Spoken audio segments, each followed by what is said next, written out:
So welcome back.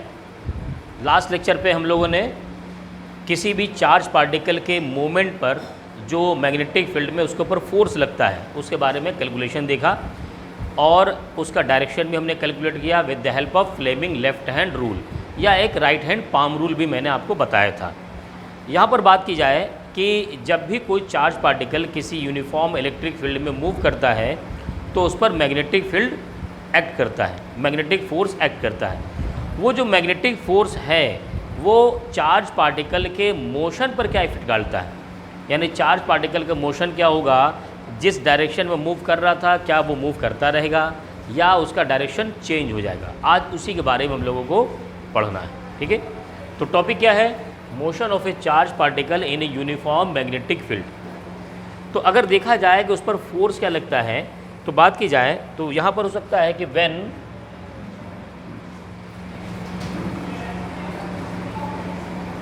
अच्छा एक second ज़रा देखिएगा। तो इसमें हम क्या कर लेते हैं, कुछ केसेस ले लेंगे, जैसे व्हेन ए चार्ज पार्टिकल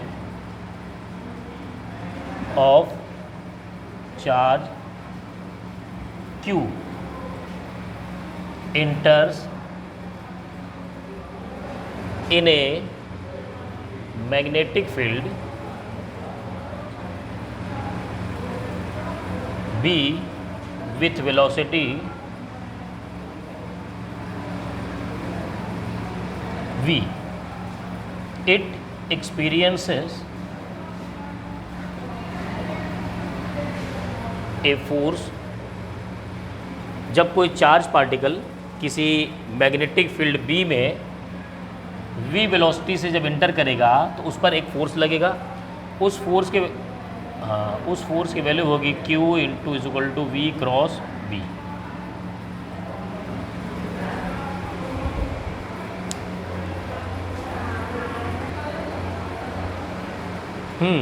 तो मैं ये कह रहा था कि अगर कोई चार्ज पार्टिकल जो कि किसी मैग्नेटिक फील्ड B में V वेलोसिटी के साथ इंटर करता है तो उस पर ये फोर्स लगता है।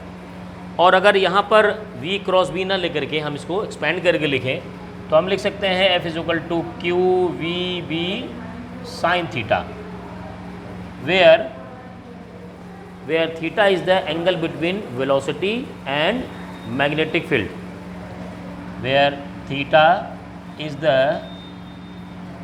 Angle between V and B। ये मैंने लास्ट लेक्चर पर आपको पढ़ाया भी था और साथ ही साथ मैंने फोर्स का डायरेक्शन फाइंड करना सिखाया था कि किस तरीके से फ्लेमिंग का लेफ्ट हैंड रूल यूज़ करेंगे और इस F का डायरेक्शन फाइंड कर लेंगे। एक चीज़ और, यहाँ फोर्स भी क्या होता है, वेक्टर क्वांटिटी होता है।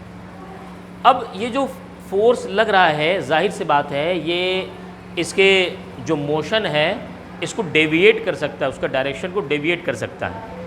तो उसमें हम क्या करेंगे, तीन केसेस लेंगे। एक केस तो लेंगे कि जो मैग्नेटिक फील्ड का डायरेक्शन है उसी के डायरेक्शन में, यानी उसके पैरेलल या उसके एंटी पैरेलल वो चार्ज पार्टिकल उसमें एंट्री किया, यानी थीटा हम क्या लेंगे 0 डिग्री। क्लियर, यानी तो हम क्या लिखते हैं, 3 केसेस आर पॉसिबल।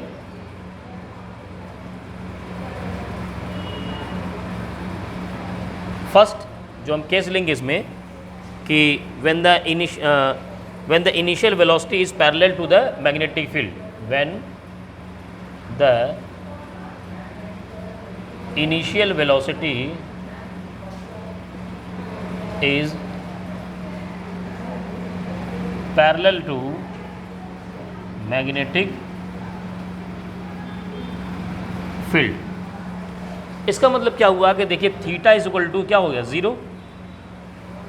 भाई जब इनिशियल वेलोसिटी जो v है वो b के डायरेक्शन में हो जाएगा, इसका मतलब क्या हुआ, भाई थीटा क्या होता है v और b के बीच का एंगल है, तो थीटा होगा 0। इस केस में देखिए जब हम फोर्स की वैल्यू लिखेंगे तो साइन 0 की वैल्यू क्या होती है 0, यानी फोर्स लग गया इस पर 0। और जब किसी भी कोई पार्टिकल मूव कर रहा है और आपने जो फोर्स लगाया वही फोर्स ही 0 है, फोर्स का डायरेक्शन की बात तो दूर करिए कि किस डायरेक्शन में वो लगा, जब उसका मैग्नीट्यूड ही ज़ीरो है, इसका मतलब वो उसके पाथ को डेविएट तो नहीं करेगा, कोई इफेक्ट प्रोड्यूस नहीं करेगा। इसका मतलब क्या हुआ कि इस वक्त जो ट्रेजेक्टरी होगा, ट्रेजेक्टरी यानी उसका पाथ क्या होगा, वो क्या होगा, वो स्ट्रेट लाइन ही होगा, स्ट्रेट लाइन। किस कंडीशन में? इस कंडीशन में, फर्स्ट कंडीशन, कि जब v वेलोसिटी के साथ कोई चार्ज पार्टिकल किसी मैग्नेटिक फील्ड में एंट्री करे और वो चार्ज पार्टिकल b के डायरेक्शन में ही एंट्री करे, उस वक्त उस पर लगने वाला फोर्स कितना होगा? ज़ीरो। और वो लगने वाला फोर्स जब ज़ीरो है, इसका मतलब उसका जो मोशन होगा, ट्रेजेक्टरी होगा, वो स्ट्रेट लाइन होगा। आइए सेकंड केस इंपॉर्टेंट है, वो समझते हैं। Second case, when the initial velocity is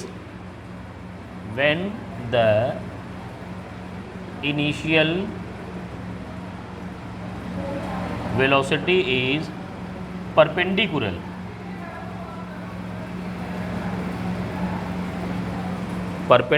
to the magnetic field,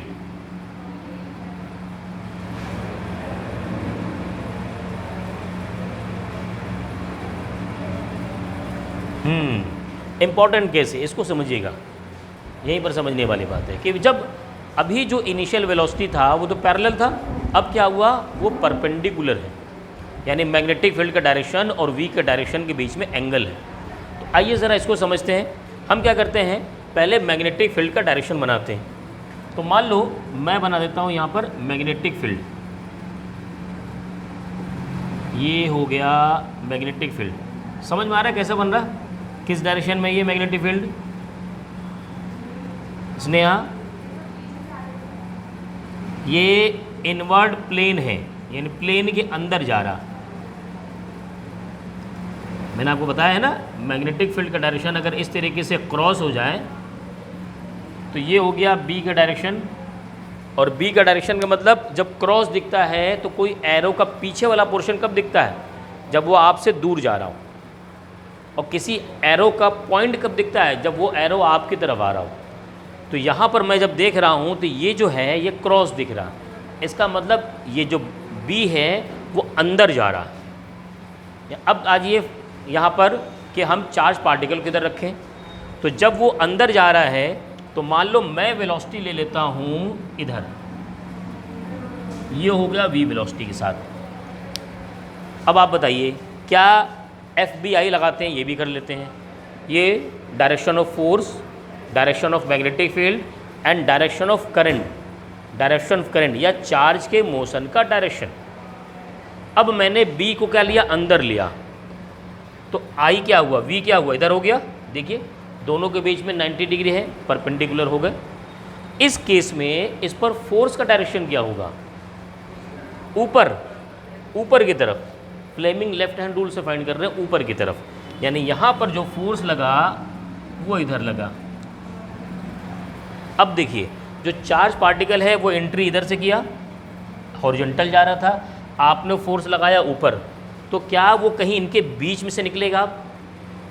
motion तो उसका चेंज हो जाएगा ना, पाथ, यानी वो क्या चलेगा? वो इधर चल देगा, इधर चल देगा, रिजल्टेंट उसका बीच में आ जाएगा। अच्छा एक बात बताओ, क्या ये कॉन्टिन्यूअस फोर्स है? हाँ भाई, जब तक वो है तब तक तो लगता रहेगा ना।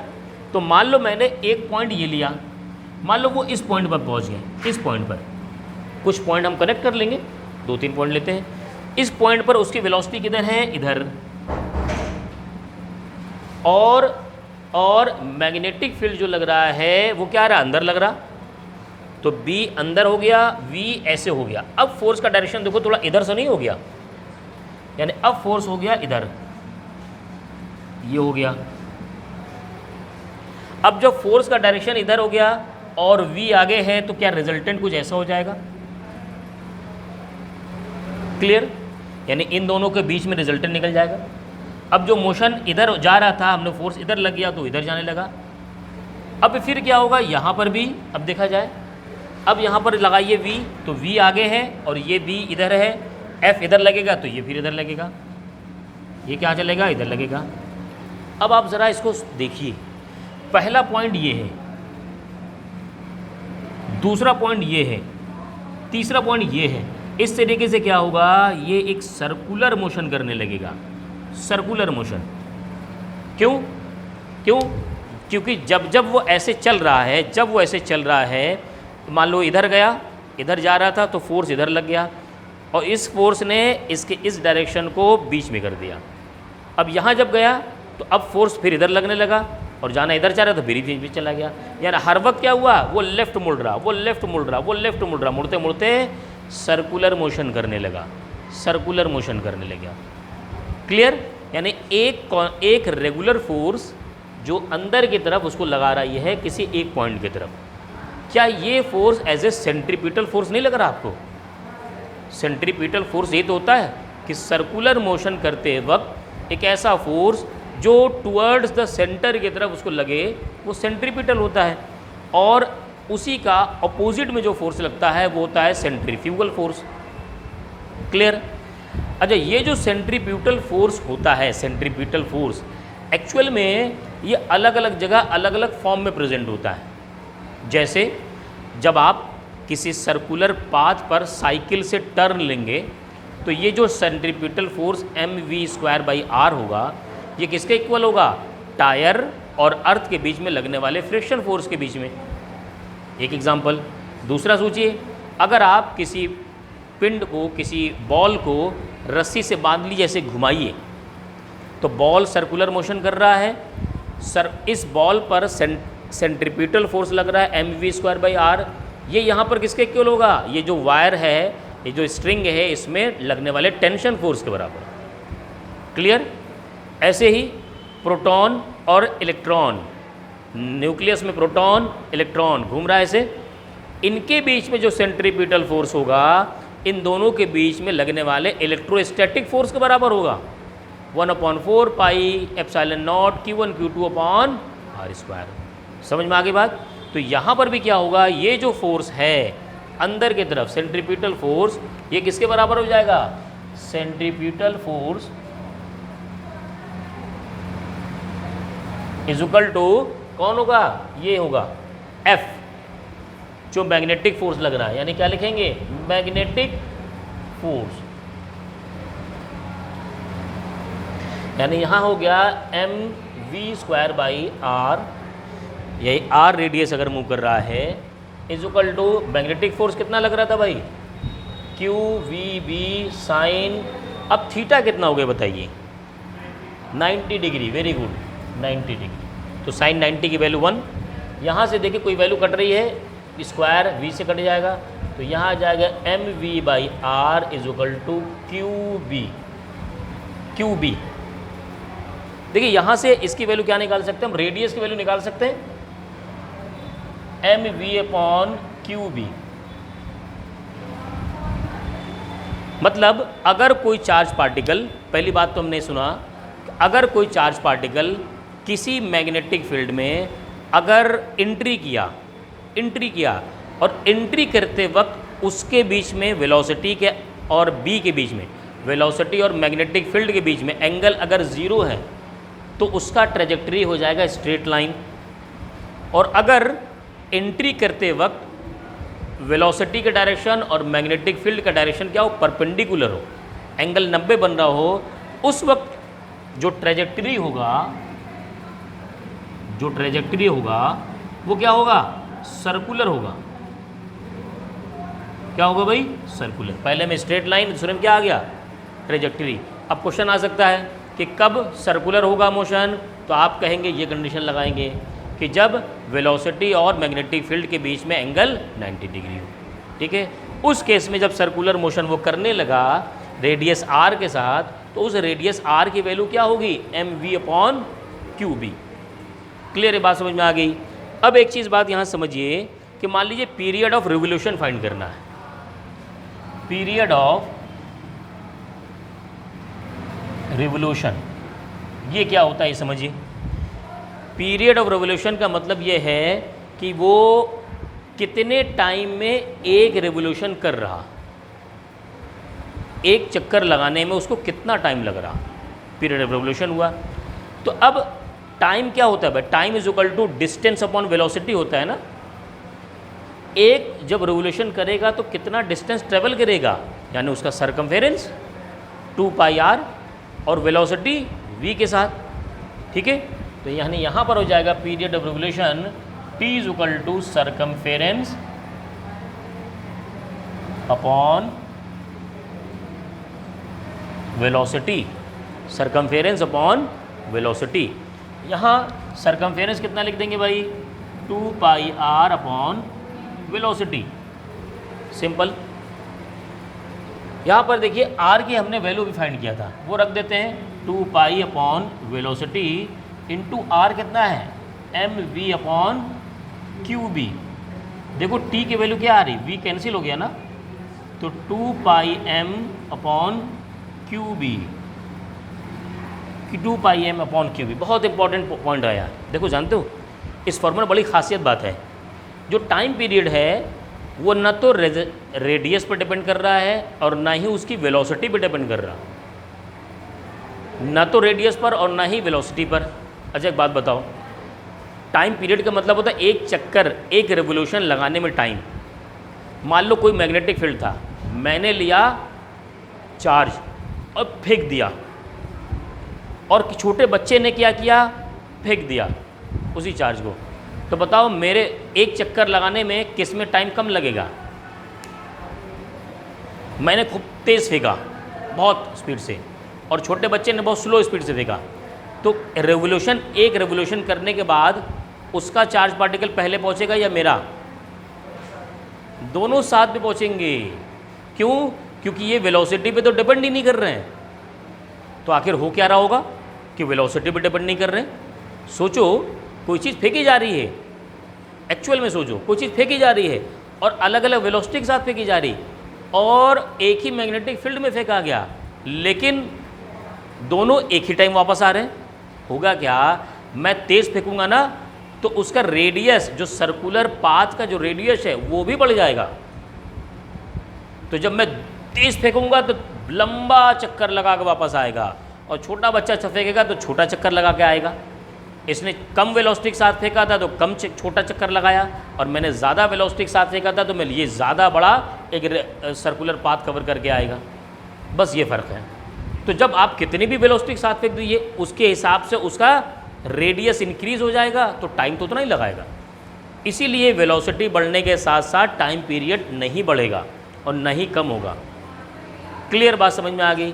अच्छा, यहाँ से क्या हो सकता है, हम एक चीज़ और फाइंड कर सकते हैं, वो है फ्रीक्वेंसी। फ्रीक्वेंसी क्या फाइंड कर सकते हैं भाई, f जो होता है 1/t टाइम पीरियड।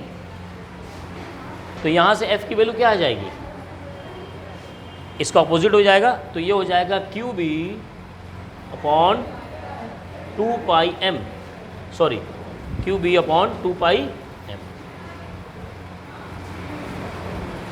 क्लियर बात समझ में आ गई। तो यहाँ से हमने दो चीज़ें सीखी हैं। एक तो सीखा है कि अगर angle between velocity and magnetic field zero होगा तो कोई उस पर फोर्स नहीं लगेगा, जिसकी वजह से उसका ट्रेजेक्टरी स्ट्रेट लाइन होगा। और जब angle between velocity and magnetic field 90 degree हो, यानी कि हम किसी चार्ज पार्टिकल को किसी मैग्नेटिक फील्ड में जब एंट्री करा रहे हों, उस वक्त उनके दोनों के बीच का एंगल अगर 90 डिग्री बनने लगे तो वहाँ पर जो ट्रेजेक्टरी बन कर के आएगा वो क्या होगा, सर्कुलर पाथ होगा। और अब जो सर्कुलर पाथ होगा तो जाहिर सी बात है सर्कुलर पाथ में सर्कुलर रेडियस होता है। वो रेडियस की वैल्यू कैसे फाइंड करेंगे, by equating centripetal force to the magnetic force. Centripetal force अलग अलग जगह अलग अलग फॉर्म में प्रेजेंट होता है, कभी फ्रिक्शन फोर्स के फॉर्म में, कभी इलेक्ट्रोस्टैटिक फोर्स के फॉर्म में, कभी स्ट्रिंग में टेंशन के फॉर्म में। Is it clear. अब इसके बाद जो थर्ड केस होगा वो होगा कि किसी एक सर्टेन एंगल पर फेंक रहे हैं, ना 0 पर ना 90 पर, बल्कि इनके बीच में फेंकेंगे। ठीक है, तो पहले नोट करिए, उसके बाद समझते हैं। और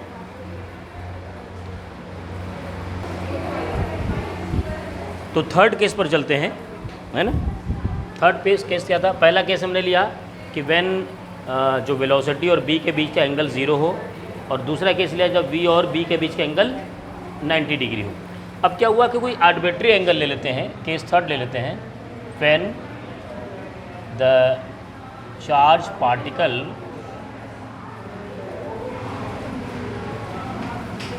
enter in a magnetic field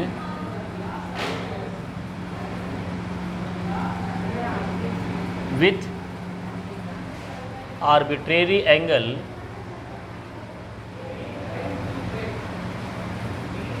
theta. इसका मतलब क्या हुआ समझिएगा।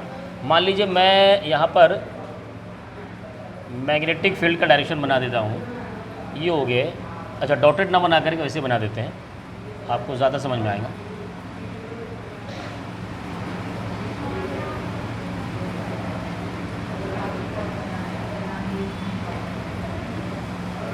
ये है मैग्नेटिक फील्ड का डायरेक्शन B, और मैं कहता हूँ कि जो वेलोसिटी v के साथ जो चार्ज पार्टिकल आया वो मान लीजिए ये है, उसका डायरेक्शन ये रहा v। तो देखा जाए v और b के बीच का एंगल मैं फाइंड करूँ तो यहाँ पर एक हॉरिजॉन्टल लाइन ड्रॉ कर दे रहा हूँ, ये एंगल है थीटा।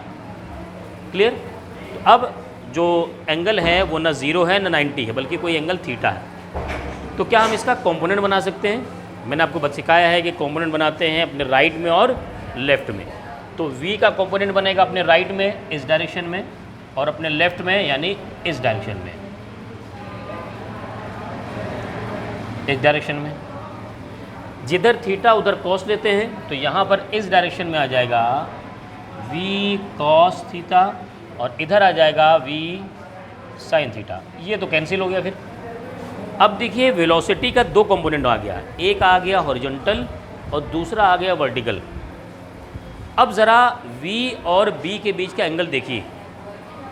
क्या आपको ये जो हॉरिजॉन्टल वेलोसिटी है ये फर्स्ट केस नहीं लग रहा कि b का डायरेक्शन भी लेफ़्ट टू राइट और वेलोसिटी का डायरेक्शन भी लेफ़्ट टू राइट? क्या दोनों के बीच का एंगल 0 हो गया? क्या लगने वाला फोर्स 0 हो गया? जब लगने वाला फोर्स 0 हो गया, इसका मतलब जो ट्रेजेक्टरी होगा क्या होगा? इस फोर्स की वजह से, इस वेलोसिटी की वजह से जो ट्रेजेक्टरी होगा वो तो स्ट्रेट लाइन बना रहेगा। यानी ये जो वेलोसिटी क्या होगी, इस चार्ज पार्टिकल को इधर की तरफ स्ट्रेट लेकर के आएगी। अब आ जाइए सेकंड, ये जो परपेंडिकुलर ऊपर की तरफ है, क्या ये जो परपेंडिकुलर ऊपर की तरफ है v sin थीटा, ये इस b के साथ एंगल 90 डिग्री बना रहा है? देखिए ये जो मैग्नेटिक फील्ड है वो तो हॉरिजॉन्टल है और ये लग रहा है वर्टिकल। तो इसका मतलब क्या हो रहा है, यहाँ पर ये बना रहा है उसके साथ 90 डिग्री। और जब v और b के बीच का एंगल 90 डिग्री हो, उस वक्त ट्रेजेक्टरी क्या होता है? सर्कुलर। यानी इस वेलोसिटी के साथ तो वो सर्कुलर मोशन करेगा और इस वेलोसिटी के साथ वो आगे बढ़ेगा। अब ये दोनों मोशन कैसे हो सकता है कि एक चार्ज पार्टिकल आगे भी बढ़ता रहे और क्या करे, सर्कुलर मोशन भी करे? तो इस तरीके से क्या होगा, इसका मोशन जानते हो क्या हो जाएगा? इसका मोशन हो जाएगा कुछ इस तरीके से।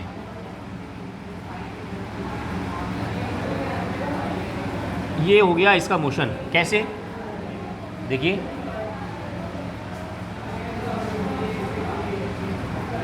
ये क्या हो रहा है, सर्कुलर मोशन भी इस तरीके से कर रहा है और साथ ही साथ आगे भी बढ़ रहा है। तो सर्कुलर मोशन करते करते करते क्या होगा, आगे बढ़ता रहेगा। यहाँ पर जो ट्रेजेक्टरी क्या हो गया, ट्रेजेक्टरी वो हो गया हेलिकल। क्लियर? ट्रेजेक्टरी क्या हो गया भाई, हेलिकल। और इसको क्या कहेंगे, हेलिकल पाथ। क्या कहेंगे, हेलिकल पाथ। अब एक चीज़ समझिए, यहाँ पर ये जो वेलोसिटी है आप इसको परपेंडिकुलर वेलोसिटी कह दीजिए, और हमने जो रेडियस कैलकुलेट किया था सर्कुलर पाथ कर रहा है, जाहिर सी बात सर्कुलर मोशन तो ही। तो एक सर्कुलर मोशन, दूसरा सर्कुलर मोशन, तीसरा सर्कुलर मोशन, लेकिन पहला सर्कुलर मोशन के बाद फिर दूसरा सर्कुलर मोशन थोड़ा आगे बढ़ करके हुआ, फिर थर्ड सर्कुलर मोशन क्या हुआ, थोड़ा और आगे बढ़ करके हुआ। क्लियर? तो ये जो सर्कुलर मोशन कर रहा है तो उसका रेडियस भी तो होगा।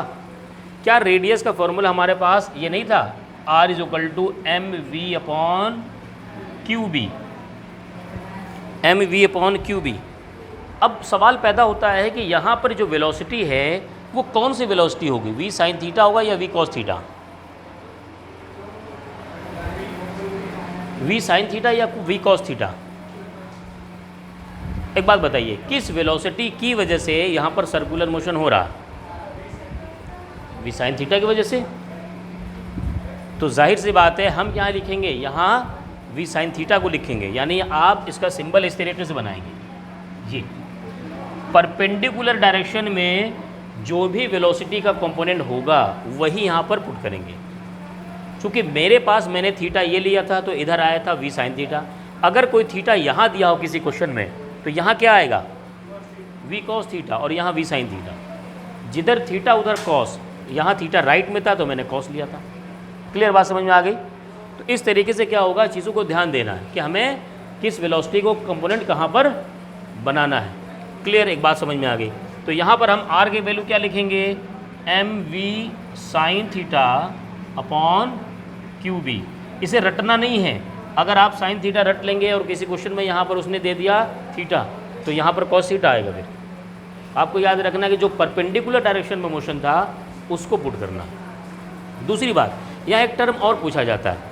अभी मैंने आपको समझाया एक सर्कुलर मोशन, लेकिन एक सर्कुलर मोशन कंप्लीट करते करते वो थोड़ा आगे बढ़ गया। क्यों आगे बढ़ गया, ये v cos थीटा के साथ आगे भी तो जा रहा। क्लियर? तो यहाँ पर एक सर्कुलर मोशन, दूसरा सर्कुलर मोशन, जैसे ये सर्कुलर मोशन हुआ, ये सर्कुलर पाथ हुआ, इन दोनों के बीच की जो डिस्टेंस होती है इसको बोलते हैं पिच। क्या बोलते हैं, पिच। यानी pitch is the distance between, या distance covered from one circular path to next circular path in time t, या टाइम पीरियड होता है रिवोल्यूशन t। यानी पिच का जो फॉर्मूला बनेगा वो क्या बनेगा, पिच का फॉर्मूला बनेगा, पिच होता है डिस्टेंस, तो डिस्टेंस होता है वेलोसिटी इनटू टाइम, ये तो होता है। तो पिच हो गया यहाँ पर वेलोसिटी इनटू टाइम। हाँ, अब यहाँ वेलोसिटी कौन सा लेंगे, v cos थीटा, क्योंकि ये जो यहाँ से यहाँ पहुँचा है वो इस स्पीड के साथ तो पहुँचा ही नहीं है, वो तो स्ट्रेट में आगे इस वेलोसिटी के साथ जा रहा था। तो यहाँ लिखेंगे हम v cos theta into T, यानी p का फॉर्मूला आ जाएगा v t cos theta. Clear बात समझ में आ गई भाई? अच्छा, यहाँ पर t की वैल्यू भी तो रख सकते हैं। t कितना था भाई, t कितना था, अभी टाइम पीरियड हमने कैलकुलेट किया था 2 पाई m अपॉन QB। बस, तो यहाँ से आ जाएगा 2 पाई mv अपॉन QB, पिच का फॉर्मूला ही आ गया। और नहीं तो ये फॉर्मूला मत याद रखिए ना, आप याद रखिए कि जिस वेलोसिटी के साथ वो आगे जा रहा है वो वेलोसिटी इनटू टाइम t, जिस वेलोसिटी के साथ वो आगे जा रहा है वो वेलोसिटी इनटू टाइम t। ये सिंपल सी बात है एकदम, क्योंकि हमें क्या पता करना है, डिस्टेंस पता करना। इज इट क्लियर, समझ में आ गया? तो हमने क्या किया, यहाँ 3 केसेस लिए। पहला केस जिसमें थीटा 0, दूसरा केस जिसमें थीटा की वैल्यू 90 डिग्री, और तीसरा केस लिया जिसमें थीटा हमने किसी सर्टेन एंगल पे ले लिया, आर्बिट्रेरी एंगल। क्लियर? पहले केस में ट्रेजेक्टरी आया स्ट्रेट लाइन, दूसरे केस में ट्रेजेक्टरी आया circular path, and third case में ट्रेजेक्टरी क्या आ रहा है, हेलिकल पाथ। क्या आ रहा है भाई, हेलिकल पाथ। क्लियर? चलिए नोट कर लीजिए इसको।